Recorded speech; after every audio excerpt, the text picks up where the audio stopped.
préoccupation quand on sait que la non-exécution des accords du 3 juillet peuvent être des sources de conflits. Donc, comment faire pour éviter les conflits, etc. Et c'est pour ça que nous avons souhaité depuis très longtemps que le gouvernement ouvre un dialogue avec les partis de politique pour pouvoir évaluer cela. Et c'est l'absence de cette volonté qui a été le cœur de cette crise. Et puis, il y a eu la goutte d'eau qui est venue faire déborder le vase. C'est le refus que le gouvernement a fait de façon extrêmement brutale et d'ouvrir les arcanes du Palais du Peuple pour le congrès de l'UFR. Donc ça, c'est venu s'ajouter à tous les mécontentements, tous les mépris qui nous avaient été infligés par ce gouvernement. Voilà, mais certaines personnes disent que vous auriez pu choisir une autre possibilité, une autre manière de vous faire entendre que donc de la politique de la chaise vide. Alors, que répondez-vous par rapport à ça? Oui, dans un conflit, il y a toujours plusieurs options, il y a toujours plusieurs possibilités. Nous avons estimé, pour ce qui nous concerne, qu'il fallait bouder l'Assemblée, faire un avertissement, aller en escaladant, c'est-à-dire que organiser des marches. Et je pense que dès l'instant que le gouvernement a su qu'on était sérieux, les portes du dialogue s'ouvrent, ils vont s'ouvrir demain. C'est notre manière de choisir. Nous sommes avec des gens que nous comprenons parfaitement et qui comprennent toujours le rapport de force. Donc pour l'instant, ça marche. Peut-être que d'autres auraient choisi d'autres modes de fonctionnement. Pourquoi pas? Nous, on a décidé que c'était comme ça qu'il fallait se faire entendre et je pense que ça n'a pas été une mauvaise chose. C'est pour ça que le gouvernement a très rapidement choisi d'ouvrir le dialogue.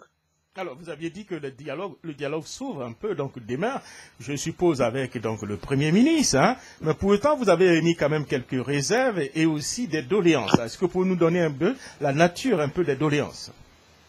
Bon, disons que nous avons rappelé que le dialogue qui nous a conduit aux accords du 3 juillet comportait un certain nombre d'acteurs qui sont donc signataires. Il y a la partie gouvernementale, il y a les partis politiques de la mouvance, les partis politiques de l'opposition et la communauté internationale.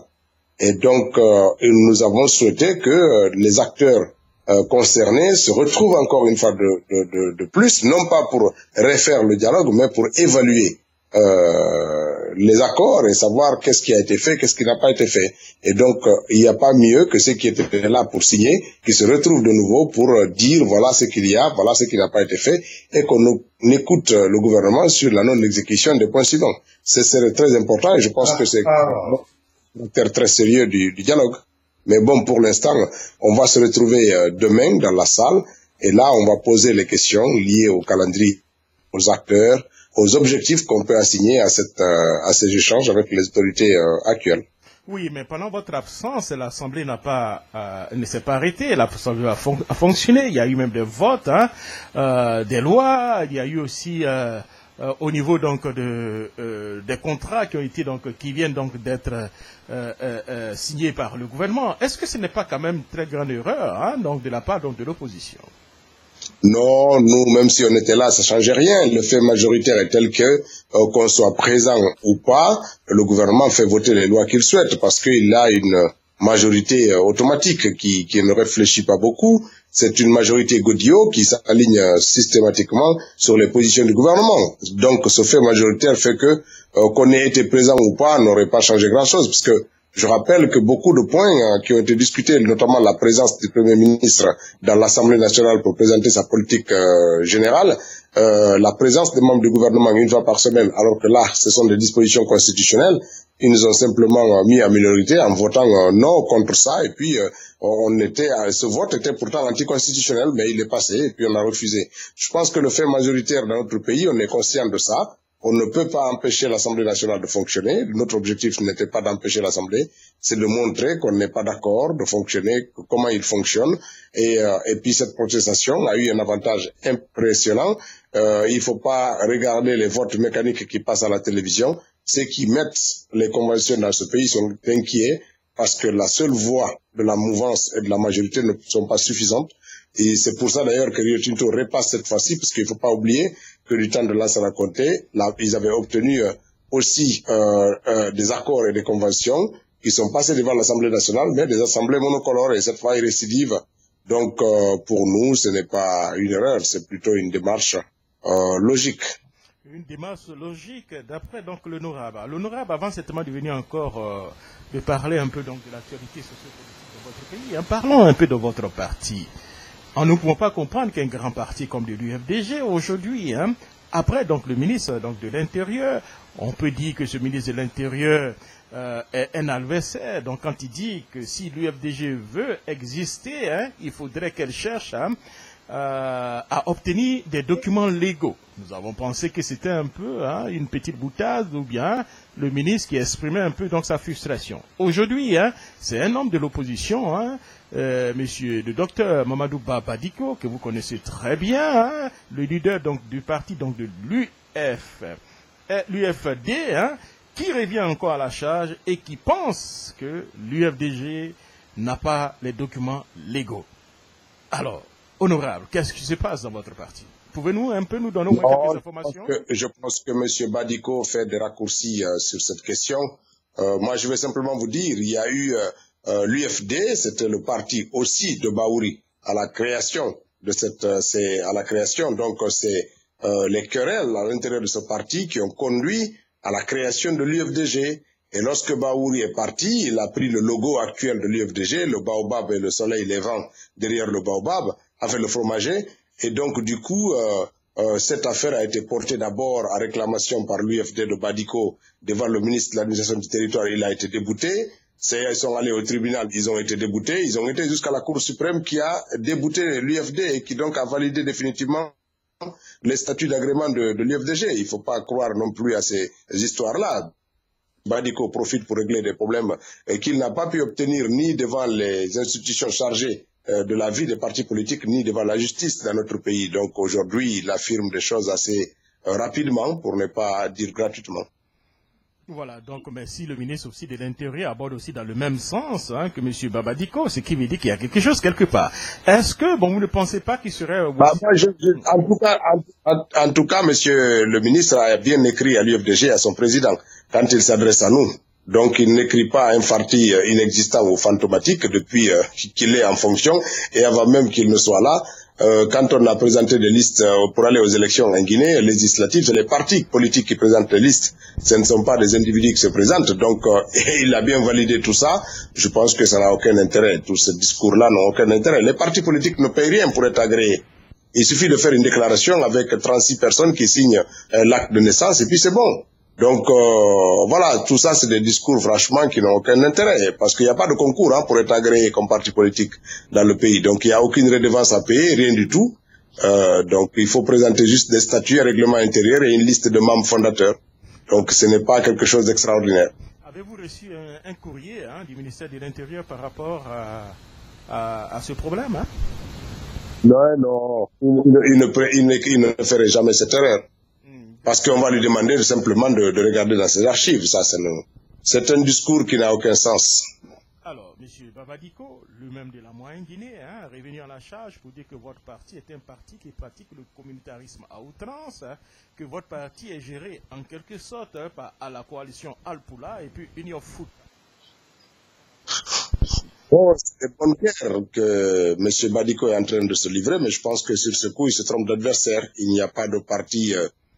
lui-même, il est Peul, il me semble, il est de là-bas, il me semble, il est de la communauté Alpulaar, il me semble, pourquoi lui alors n'a pas pu, et il est sur le terrain depuis bien longtemps que l'UFDG, pourquoi n'a pas pu donc réunir tout ce monde derrière lui? C'est ces questions qu'il devrait se poser. Je pense que non, il faut pas être aussi réducteur que ça.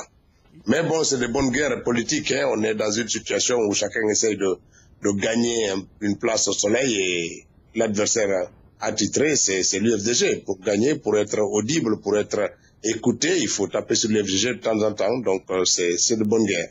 Voilà, il pense aussi que lui-même, il a été victime. Aujourd'hui, l'UFDG est devenu un parti de Fouta. Quand vous n'êtes pas vous êtes Fouta, vous n'êtes pas de l'UFDG, vous êtes intimidé par les loubards de l'UFDG. Ce sont ses propos hier.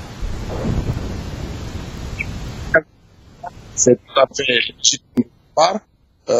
Lorsqu'on veut exister en Guinée, lorsqu'on veut être entendu, il faut taper sur l'UFDG. Il n'y a pas d'autre chose. Maintenant, l'UFDG fait plein de voix dans le Fouta, c'est vrai, Mais nous faisons aussi les pleins devoirs. Nous sommes le premier parti politique de la Basse-Côte, et ce n'est pas une région foutanienne. Nous sommes deuxième quasiment en Haute-Guinée, deuxième ou troisième suivant les préfectures. Et voilà, on est en quatrième ou en quatrième position en forêt. On est premier dans 2 régions sur 4, qui ne sont pas forcément toutes les régions Peul. Il faut absolument pas réduire la dimension de ce parti à une communauté. C'est trop réducteur. Alors, comment vous expliquez que les politiciens qui n'ont pas du tout réussi à créer donc le rapprochement direct entre M. Cellou Dalein Diallo et puis M. Bahouri, la coalition Ali Poula et puis Fouta a réussi donc à créer, à les mettre ensemble? Comment vous expliquez un peu cela? Bon, je ne pense pas, parce que vous savez, dans le passé, cette même organisation Ali Poula s'était impliquée, ils avaient échoué. C'était pas leur première tentative. Ils ont fait plusieurs tentatives qui ont échoué. La première, d'ailleurs, ils étaient allés jusqu'à faire des promesses. Bahouri avait fait des promesses, Cellou avait fait des promesses qu'ils allaient parler par micro interposé pour présenter les uns et les autres ce qu'ils ont fait à Dakar, devant les militants ici. Il y a de cela plus d'1 an et demi. C'était un fiasco total. Donc la coordination et la CQA, ils étaient déjà impliqués depuis longtemps. Ça n'a pas marché tout le temps, mais c'est à force de persévérance. Et puis après, la crise, le contexte avait fait que la crise avait atteint un niveau qui a conduit à la suspension de Bahouri. Donc tout le monde voyait du péril dans la demeure. Alors tout ça, le contexte et puis la persévérance de la coordination à l'Alpolar ont fini par payer. Sinon beaucoup de gens se sont impliqués dans cette affaire. Maintenant, ça ne veut pas dire que c'est simplement à l'actif de la coordination. D'ailleurs, ce n'était pas la coordination en tant qu'organisation qui s'est impliquée. C'est le doyen Sékou Yaya. Même si le président de la coordination, ce n'était pas sous le mandat de la coordination qu'il est parti. Il est parti en tant que doyen de la communauté Peul, et pour aller s'impliquer dans cette affaire. Mais bon, c'est beaucoup d'implications, beaucoup de temps, et puis le contexte aussi était peut-être favorable à une explication franche entre les 2 hommes. Voilà. À quand donc le règlement politique de la question Bahouri, M. Cellou Dalein Diallo, puisque M. Dalein a été clair, que la rencontre de Dakar, c'était donc la rencontre entre 2 frères organisée par la coalition Ali Poula et autres, mais les discussions politiques se feront donc à l'intérieur donc de l'UFDG. Ben, cette précision montre en suffisance pour ceux qui essaient de dénigrer l'UFDG que ce n'est pas un appendice des organisations communautaires qui existent dans notre pays, non. Donc, c'est pas parce qu'on est aussi Peul qu'on ne doit pas s'impliquer lorsqu'il y a des problèmes dans la demeure. Donc, il faut s'impliquer. C'est pas parce qu'on s'implique que c'est la communauté qui est en train d'agir. Oui, maintenant, les règlements des conflits suivent tranquillement leurs cours normaux. Il y a un calendrier politique, un calendrier de rencontres et de discussions des sujets sur ces sujets-là. Le moment venu, le vice-président sera avisé de la décision du conseil politique et de la réunion. Donc ça suit son calendrier tranquillement. Voilà. Mais pourquoi pas, peut-être que lors de la prochaine rencontre du conseil politique qui va traiter de ce sujet, peut-être que Cellou Dalein lui-même serait l'avocat de Bahouri pour demander la suspension de sa sanction. Voilà, ce serait quelque chose de très bien, pourquoi pas. Voilà, l'avocat donc de monsieur Bahouri. Avant de passer donc à monsieur Chérif Aïdara pour ces questions, est-ce que vous avez obtenu quand même des garanties nécessaires avant donc d'ouvrir un peu donc les discussions avec le Premier ministre? Est-ce que ce n'est pas un show? Ça ne sera pas un show demain? Bon, moi je suis perplexe sur cette rencontre. Je pense plutôt que le gouvernement se fait une opération de communication.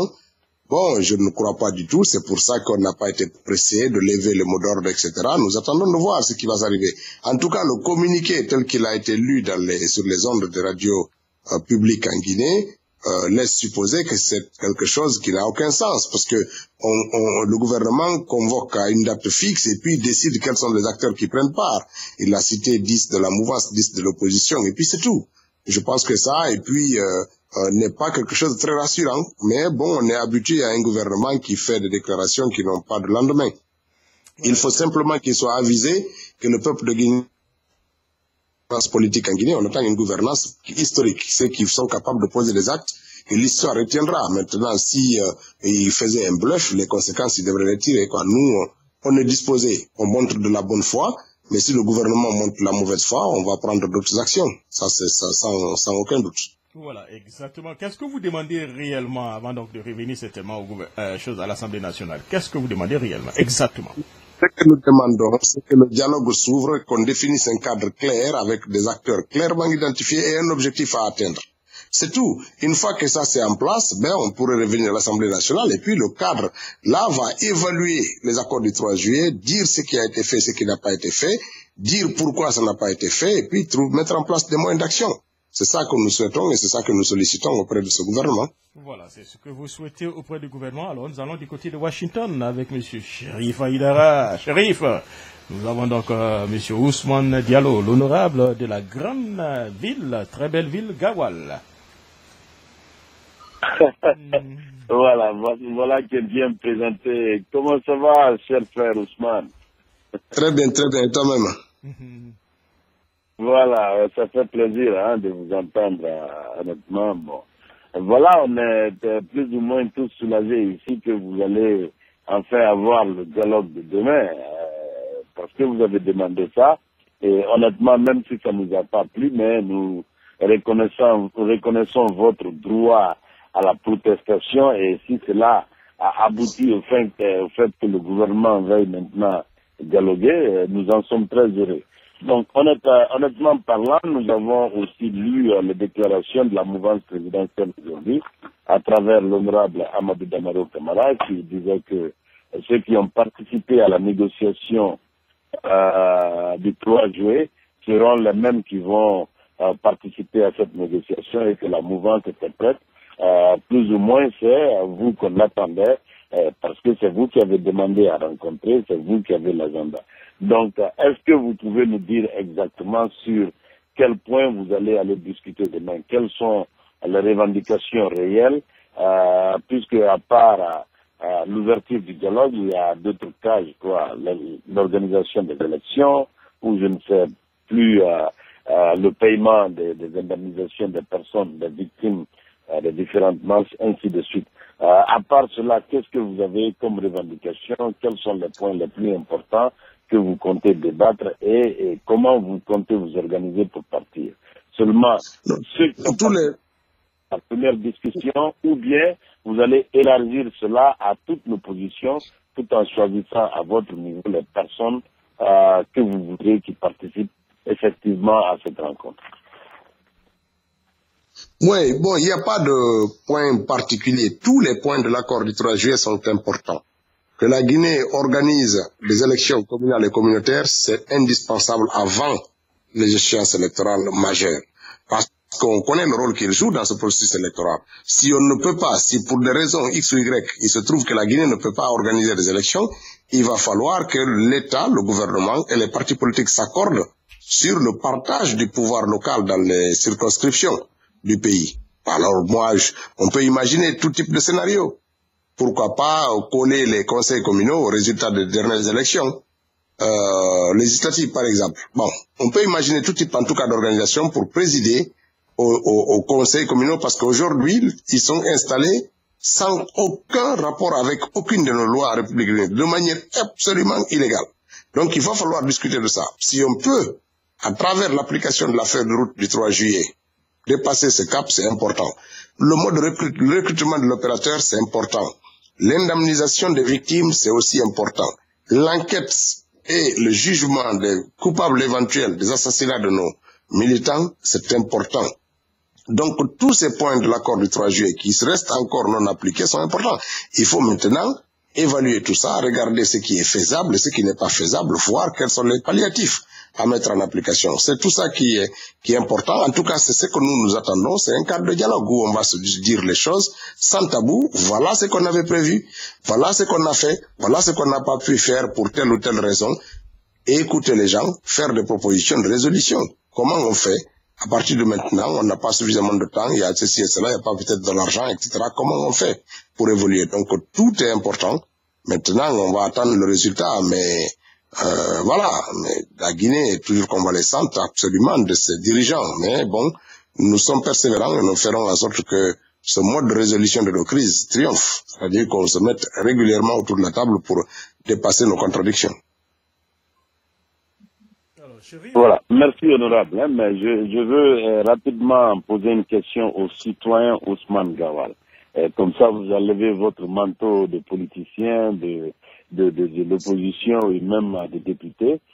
Puisque vous êtes sur le terrain, D'ailleurs, je profite de l'occasion pour vous présenter les condoléances suite au décès du maire de Dawal. Et on vous a vu, je vous suis sur les réseaux sociaux, vous étiez préoccupé pour ces obsèques et je prie que l'âme de la défunte se repose en paix et que Dieu l'accorde le paradis. Ceci dit, vous tournez un peu, je sais que vous étiez aussi à Bokeh il n'y a pas longtemps, donc vous êtes réellement sur le terrain. Selon vous, personnellement, en tant que citoyen, est-ce qu'il est possible d'organiser des élections communales et communautaires en ce moment, dans ces circonstances en Guinée? Si oui, qu'est-ce qu'il faut pour que nous arrivions là? Sinon, que faudra-t-il pour que nous puissions en arriver à une organisation très prochaine des élections communales? En tant que citoyen, comme ça on va laisser le politicien un peu de côté et vous allez donner vos points de vue en tant que citoyen. On peut organiser les élections communales et communautaires sans aucun problème au mois d'octobre ou au mois de janvier. Sans aucun problème, en reprenant exactement les fichiers, les cartes d'électeurs, les bureaux de vote avec les omissions et ses imperfections et aller aux élections, tel qu'on a été aux élections législatives. Parce que les imperfections que nous avons, c'est des omissions des militants, c'est des omissions de ceci. Et comme c'est des listes locales, c'est des circonscriptions locales, ça n'a pas beaucoup d'impact. Ça, c'est extrêmement, on peut avoir un impact quasi négatif sur ces élections-là. On peut aller absolument aux élections pour peu qu'on décide ce qu'on va avec quoi. Maintenant, si on décide de faire des révisions, d'intégrer toutes les anomalies qui ont été constatées, il va sans dire qu'on ne peut pas aller aux élections avant le mois de février 2015. Et si c'est le cas, ça va peut-être pousser à repousser un tout petit peu les dates des élections présidentielles de juin, peut-être à la rentrée, en septembre 2015. Donc, oui, on peut aller aux élections rapidement. Non, si on décide d'intégrer les correctifs nécessaires pour rendre plus performant, parce que cela nécessite le recrutement de nouveaux opérateurs et tout. Donc, jusqu'en fin décembre, on serait sur ce travail-là, ce qui risque donc d'hypothéquer même les révisions annuelles des listes électorales, qui sont prévues cette année pour octobre, novembre et décembre. Donc, il y a un grand problème de ce point de vue-là. C'est pour ça que moi, je prône qu'on aille aux élections sans rien toucher à ce qui nous a conduit aux élections législatives. Et puis, comme ça, on a des conseillers élus sur l'ensemble du territoire national. Voilà, Jacques, permettez-moi une dernière question parce que j'ai effectivement eu la réponse que je voulais de l'honorable, mais en fait la question fondamentale, il y a, je ne sais pas, le 21 décembre où il est dit que si les élections présidentielles ne sont pas organisées, Alpha Condé ne sera plus président. Mais nous savons aussi toutes les revendications qui ont suivi les élections législatives. Et effectivement, il y a eu pas mal de revendications, même au niveau du parti au pouvoir, qui a aussi fait recours au niveau de la Cour suprême.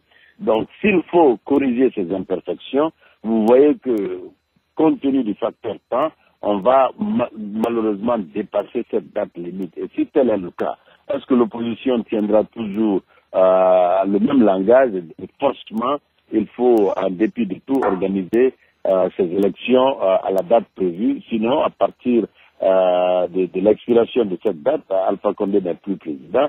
Ou bien faudrait-il avoir un accord qui fera en sorte que tous ces facteurs soient pris en compte pour que les élections soient couplées, une fois pour toutes, aller aux élections, comme ça on en finit avec et on reprend les élections seulement une fois chaque 5 années. Bon, d'abord, je vais commencer par la fin. Il n'y a aucune solution pour qu'on négocie de repousser la date de la fin du mandat du président de la République. Le 21 décembre, s'il n'y a pas d'élection, Alpha ne sera plus président, il va falloir installer un gouvernement d'union nationale, je ne sais pas comment, et un gouvernement de transition pour organiser les élections. Ça, pour nous, c'est non négociable. Sur le plan du timing, il est aujourd'hui, si on se levait, si on décidait d'aller aux élections communales, on peut le faire en septembre. Et tenir la révision des listes annuelles, comme ça se doit, octobre, novembre, décembre. Au mois de juillet, ici, on peut faire une session extraordinaire de l'Assemblée nationale pour revoir le cadre juridique et institutionnel, revoir le code électoral et la CENI. On peut le faire dans une session extraordinaire qui dure 15 jours. Valider ça maintenant, pendant l'hivernage là. Organiser des élections au mois de septembre, communales et communautaires et locales. Réviser les listes électorales octobre, novembre et décembre. Consolider tout ça janvier, février, mars. Commencer à préparer les élections sur le terrain bureaux de vote et tout. Au moment où on va travailler sur les listes, sur le code électoral, on peut faire le découpage électoral maintenant par la loi. C'est-à-dire qu'en mois de juillet, que la loi, que l'Assemblée nationale vote comme partout dans le monde le découpage électoral. Tout est prêt en marche au mois de juin. On organise les élections en septembre ou octobre 2015 et le 21 décembre, passation de service. Ça, c'est quelque chose de faisable pour peu qu'il y ait de la volonté. Si on ne met pas de la volonté, même en fin 2015, on ne pourra pas organiser des élections parce qu'on a perdu beaucoup de temps. De janvier, février, mars, on a perdu ça inutilement. Inutilement, si on avait ouvert le dialogue, il y a longtemps qu'on aurait identifié le point de blocage et trouvé des solutions palliatives. Mais s'il y a de la mauvaise foi, il va sans dire que on peut épuiser le mois de l'année prochaine, l'année 2015-2016, sans aller à des élections. C'est pour ça qu'il est impératif que chacun comprenne qu'à la fin du mandat du président de la République, c'est la fin du mandat. Après, il faut inventer le système qui va nous conduire aux élections, mais ça ne sera pas la stabilité actuelle. Merci, Voilà, honorable.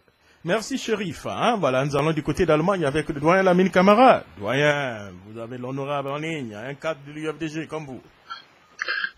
Bonsoir Ousmane Diallo, bonsoir à tous les auditeurs. J'ai pas l'habitude de poser des questions aux cadres et responsables de l'UFDG, mais j'ai quelque chose sur le cœur sur laquelle je tiens. Mais avant de poser ma petite question, je voudrais dire aux auditeurs, appuyer ce que Ousmane Gawal vient de dire, que dans la résolution du conflit entre Baouri et Selouda Diallo, il n'y a pas que les sages de Fouta qui sont intervenus dans ça. Plusieurs cadres de l'UFDG, d'autres régions, sont intervenus dans ça. Et moi, personnellement, depuis le début de ce conflit, je suis intervenu à plusieurs reprises. Et la dernière fois que je suis intervenu auprès de Selouda Diallo, c'était lors de sa visite européenne, qu'on a fait en partie ensemble. Chaque fois, plusieurs fois, Selou et moi, on a parlé de ça. Plusieurs fois, j'ai entendu Selou dire, Lamine, je suis d'accord avec toi, nous devrions résoudre ce problème. On ne peut pas continuer comme ça. Il me l'a dit à plusieurs reprises. C'est pas que moi, il y a des noms, même ceux qui ne sont pas de l'UFDG, qui ne sont pas du Fouta, sont intervenus dans ça. Je ne peux pas dire tous les noms sur ce tableau, mais si vous me permettez, je vais dire un nom qui s'est impliqué aussi dans la résolution de ce conflit, c'est Kaba Bachir de Bruxelles. Donc, il faut que les gens y comprennent que ce n'était pas une affaire de Peul ou de Fouta, c'était une affaire du parti politique et tous les cadres du parti politique, toutes régions confondues. Et ceux qui nous ont un peu dans leur cœur sont intervenus dans la résolution de ce conflit. C'est cette petite mise au point que je voulais faire rapidement. Ma petite question maintenant, Ousmane, on a écouté des informations, ou lu des informations il n'y a pas longtemps, que les femmes du Parlement guinéen sont venues voir les partis politiques, les deux groupes parlementaires de l'opposition, pour faire retourner les députés de la mouvance de l'opposition républicaine au Parlement. Alors moi, je me suis posé la question, j'ai dit, mais est-ce que, si cela continue, si cela fait école, est-ce que nous ne sommes pas en train d'aller un peu vers la balkanisation de ce Parlement? Parce qu'aujourd'hui, on a l'impression qu'il y a un quatrième groupe parlementaire qui se crée au Parlement, notamment les femmes. Demain, on risque d'avoir les sages du Parlement, comme on a toutes ces facultés en Guinée. Après, ce sont les jeunes du Parlement. Et Et nous allons nous retrouver dans un parlement qui ressemble à un maquis de Conakry. Et ça m'inquiète beaucoup. Ousmane Gawal, je voudrais que tu nous dises un peu ton sentiment sur ce problème. Et si tu n'es pas d'accord avec ça, il faudrait immédiatement qu'on mette fin à ça, ne serait-ce que les femmes de l'UFDG. Les femmes de l'UFDG ne devraient jamais s'associer aux femmes de la mouvance présidentielle pour quoi que ce soit. Hein. Le Parlement, c'est le Parlement. C'est pas une rencontre de pantalons et de pagnes. C'est une rencontre de politiciens qui sont là pour parler de l'intérêt de leur parti, de l'intérêt de la nation guinéenne. Monsieur Ousmane Gawal, je voudrais que tu nous dises un peu tes sentiments sur ce que je viens de poser comme question. Merci. Merci, doyen. Par contre, c'est une rencontre hein, de pagnes et de pantalons. J'aime bien l'image là. Bon, voilà. Pour être un peu sérieux, disons, moi j'ai posé... Il les a appelés le truc parlementaire des nanas. C'est ce qui dit le groupe parlementaire des nanas. Bon, moi j'étais très mal à l'aise lorsque j'ai vu la démarche. D'abord, il faut rectifier une chose, la démarche n'était pas de faire revenir l'opposition au Parlement. C'était pas ça du tout la démarche. La démarche, c'est que, la réalité c'est quoi? C'est qu'il y a un réseau de femmes parlementaires dans le monde. Il y a 85 associations, 85 parlements dans le monde ont ce qu'on appelle le réseau des femmes parlementaires. Ça existe quasiment dans tous les parlements du monde. Ça s'est existé, c'était quelque chose que les Nations Unies ont poussé aussi pour encourager l'émancipation des femmes, notamment dans les pays où celles-ci ont très peu de droits. Même si on voit aussi que même dans les grandes démocraties, les femmes sont toujours dans le combat pour exister. C'est le cas en France et partout ailleurs. Donc, le réseau des femmes parlementaires s'est mis en place. Et c'est dans ce cadre-là que ces femmes se sont levées lorsque la crise a atteint un niveau pour s'informer. Et donc, pour s'informer, elles sont allées à la source. D'abord, les femmes de l'UFDG sont venues à l'UFDG pour écouter les protagonistes qui ont conduit aux négociations qui font l'objet de disputes. Ils ont écouté Aliou Condé, El Hadji Diouma, Dr Ousou Fofana, et tant d'autres cadres qui sont venus les expliquer, les ont fourni tous les documents, tous les courriers échangés avec le gouvernement pour comprendre les points de blocage. Ensuite, les femmes du RPG sont allées faire la même chose. Malheureusement, Madame Zalikatou là, elle ne pouvait pas aller ailleurs parce qu'elle est non inscrite, même si elle était anciennement du PDN. Lorsque toutes ces femmes se sont retrouvées, elles ont fait le point. Voilà la situation que nous avons comprise dans cette affaire-là. Donc nous allons partir vers le gouvernement pour que le Premier ministre nous reçoive, pour qu'on lui demande immédiatement d'ouvrir le dialogue. C'est dans ce cadre-là qu'elles ont rencontré le président de l'Assemblée nationale pour l'informer, lui demander d'écrire un courrier qui va être signé pour demander un rendez-vous avec le Premier ministre. Et elles sont allées informer cette démarche les présidents des groupes parlementaires, le cas de l'UFDG, l'UFR et la majorité. Elles les ont tenus informés de la démarche d'aller rencontrer le Premier ministre et que si elle n'était pas reçue par le Premier ministre, elle va aller faire le siège de son bureau, du cabinet du Premier ministre, et éventuellement d'aller à la présidence de la République pour demander aux uns et aux autres d'ouvrir le dialogue rapidement pour éviter la crise d'aller à un niveau. Voilà la démarche qui était là. Très heureusement, lorsqu'elles ont entamé cette démarche, le dialogue s'est renoué. Je ne dis pas que c'est sous l'effet de leur impulsion, mais ça a eu une coïncidence en tout cas heureuse. C'est tout. Donc l'idée, ce n'était pas de ramener les gens, mais c'était d'aller dans le sens d'obliger les acteurs politiques à ouvrir le dialogue pour éviter la Guinée d'aller dans une nouvelle crise qui allait peut-être avoir des conséquences fâcheuses. Maintenant, ce qui est intéressant là-dedans, c'est qu'une des personnalités qui avait signé les accords du 3 avril, c'est une femme, c'est Mme Nantou Chérif. Donc elle était à la tête de ce mouvement pour aller dire au Premier ministre d'ouvrir le dialogue. Donc par contre, je ne sais pas ce que la presse de la RTG a présenté comme image, mais ça, ce que je viens de vous dire là, M. Chérif, c'est comme ça que ça s'est passé et c'était l'objectif qui était affiché. Nulle part dans leur démarche, il n'était question de demander aux uns et aux autres de venir. Et d'ailleurs, dans les réponses, quand ils ont rencontré le président de l'UFDG, le président du groupe parlementaire de l'UFDG, il a dit clairement que si le dialogue était ouvert et qu'on était sûr de la direction que cela prenait, il n'y avait aucun obstacle à ce que l'opposition revienne au Parlement. Je pense que ça a été de concert répété par le président du groupe parlementaire de l'UFDG et celui de l'UFR.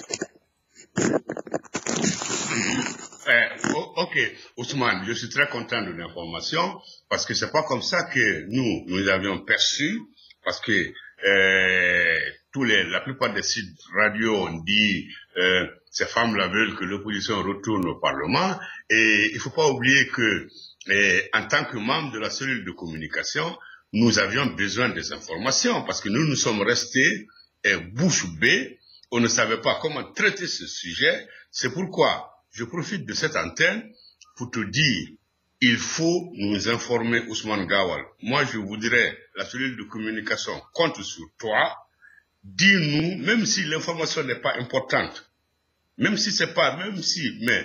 journalièrement, 2 fois par semaine ou 3 fois par semaine, chaque fois qu'il y a quelque chose qui peut intéresser la cellule de communication, Safa est aux États-Unis, Kerno Sadou est à Washington, la Marana est en France, moi je suis en Allemagne. Nous avions besoin des informations parce que nous sommes bloqués dans la communication si nous ne sommes pas informés.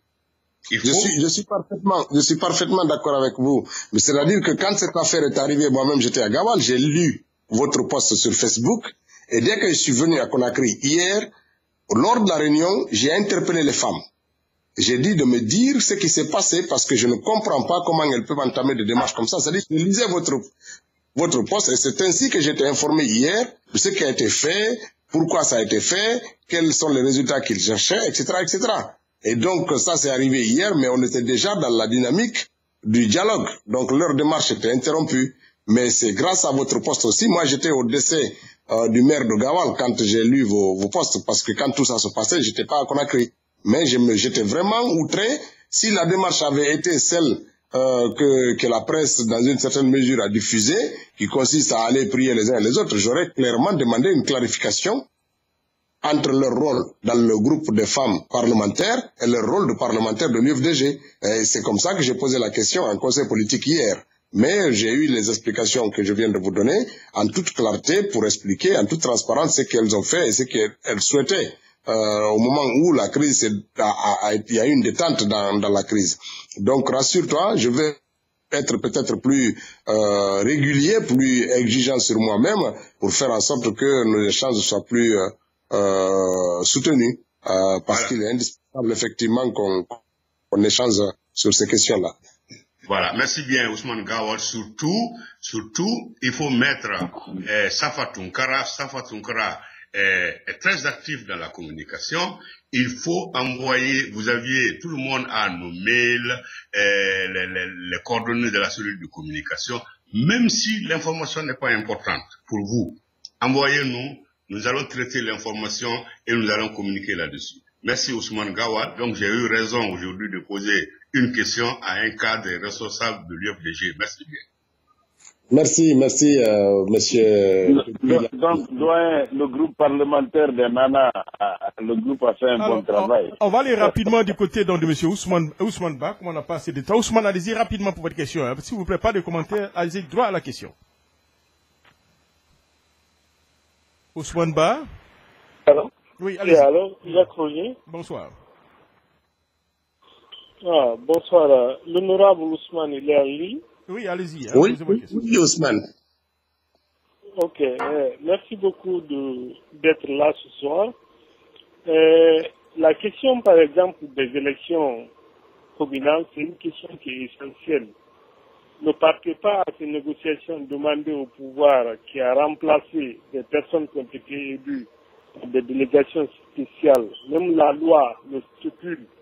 On ne peut pas remplacer des personnes élues par une délégation spéciale s'ils ne sont pas condamnés par un tribunal.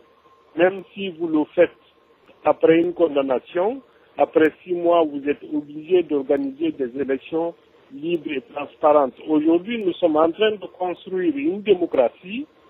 La démocratie, c'est le pouvoir du peuple et par le peuple, et par des élections qu'on demande au peuple de donner un mandat à ses représentants.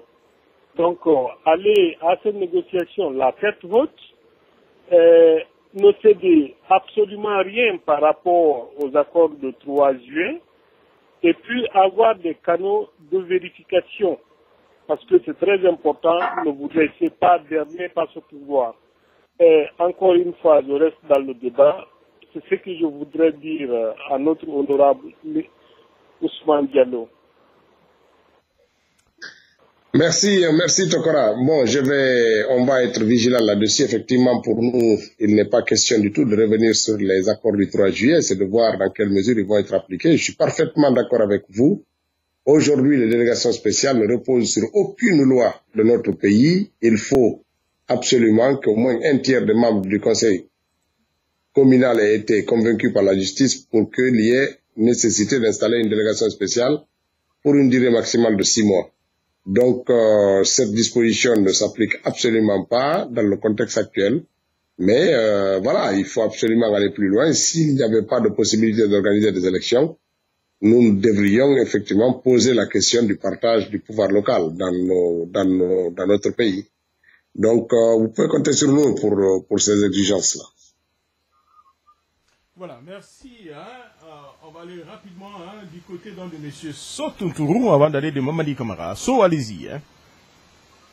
Oui, allô, bonsoir Jacques Roger, bonsoir chers auditeurs, et je dis bonsoir à l'honorable député M. Diallo Ousmane. Bon, voilà, j'ai pas très bien compris quelque chose qu'il a dû expliquer, peut-être que je me trompe, mais il a parlé quand même d'une routine par rapport à la présence des responsables du gouvernement à l'Assemblée nationale pour expliquer leur programme d'action qui se devait d'être, c'est-à-dire qui se devait de se faire de manière coutumière, mais il dit qu'ils ont pu passer par des votes où ils ont pu rendre cela inconstitutionnel, ce qui était déjà constitutionnel, si je ne me trompe pas. Je me demande comment est-ce que cela s'est passé. Ça, c'est un. Et de deux, qu'est-ce qu'il en dit? Parce que je sais que l'opposition, l'opposition a depuis très longtemps demandé la présence du Premier ministre à l'Assemblée nationale pour pouvoir s'expliquer par rapport à son programme d'action. Mais je constate que depuis que l'opposition a quitté l'Assemblée nationale, il est venu de façon précipitée et il s'est expliqué. Et je me demande qu'est-ce que M. Gawal dit par rapport à cela. Ce sont les deux questions que j'avais à poser. Et encore une fois, je lui dis toutes mes condoléances par rapport au décès de la mairesse de Gawal. Merci beaucoup, So.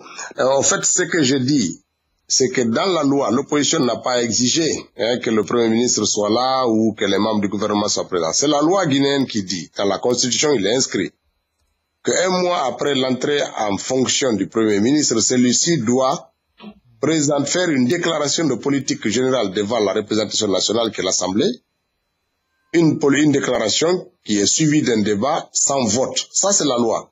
La deuxième chose, il dit les membres du gouvernement doivent une fois par semaine être présents à l'Assemblée nationale pour répondre aux questions d'actualité des députés. Ça, ce sont des dispositions de la loi. C'est ce que nous avons rappelé lorsqu'il était question de valider le calendrier de la session. Vous savez, lorsqu'on se retrouve en session comme ça, il y a une période où on vote sur un calendrier. Et lorsqu'on nous a présenté le calendrier des activités du Parlement, la présence des membres du gouvernement était purement et simplement annulée ou n'existait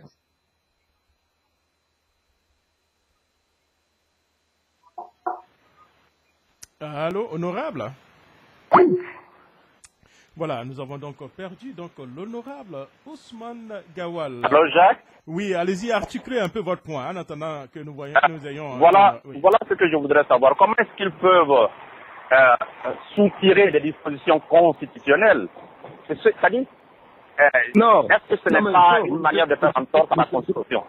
Monsieur So, au moment où on élabore l'agenda, on indique si mercredi les membres du gouvernement viennent. Si vous voyez un agenda qu'on vous présente, tous les jours de la semaine sont affichés complets, nulle part il n'est marqué la présence du gouvernement, sur un mois, sur 2 mois, sur 3 mois, ben, qu'est-ce que vous faites? Vous interpellez le président de l'Assemblée nationale et les députés, vous leur dites qu'il y a des manquements, parce qu'il y a des dispositions constitutionnelles qui ne figurent pas là. Mais de toute façon, pour valider cet agenda-là, il se valide par le vote. La majorité vote, et donc il est validé. Ça veut dire que c'est par ce vote-là qu'on a éliminé une disposition consacrée par la Constitution. Et c'est une violation de la Constitution. Mais ce n'est pas la seule violation de la Constitution auquel s'est rendu coupable l'Assemblée nationale. Tous les marchés qu'on a donnés à l'Assemblée nationale jusqu'à aujourd'hui, ils sont faits à gré à gré. Ce qui est contraire à nos lois. Le président de l'Assemblée nationale n'a toujours pas fait la déclaration de ses biens, alors que c'est prévu dans la Constitution. Donc il y a beaucoup de violations constitutionnelles qui sont pratiquées par cette majorité au sein de notre Assemblée nationale. D'accord, je te remercie, honorable. Et je voudrais dire au doyen Lamine Camara qu'il n'y a pas que Safa Tounkara ou bien la cellule de communication pour véhiculer les messages du parti, parce qu'à New York aussi, il y a une petite cellule parallèle par rapport à cela. Et je dis bonsoir à Jacques Roger. Ah, il y a deux cellules en parallèle, c'est ça, hein? Non, pas deux cellules. On a aussi notre propre canal de communication à New York pour essayer d'informer les militants sur place. Une cellule Il faut aussi compter avec ça. Pas deux cellules. Ah, une cellule dans une cellule, c'est bien ça. Hein? D'accord. Bon d'accord, la polémique est déjà levée. Hein? D'accord, une cellule dans une cellule. Alors, avant donc rapidement de clore un peu notre émission, hein, je vais prendre un frère qui nous appelle depuis New York avec le cadre des chiffres 89-47. 89-47, allez-y pour votre question.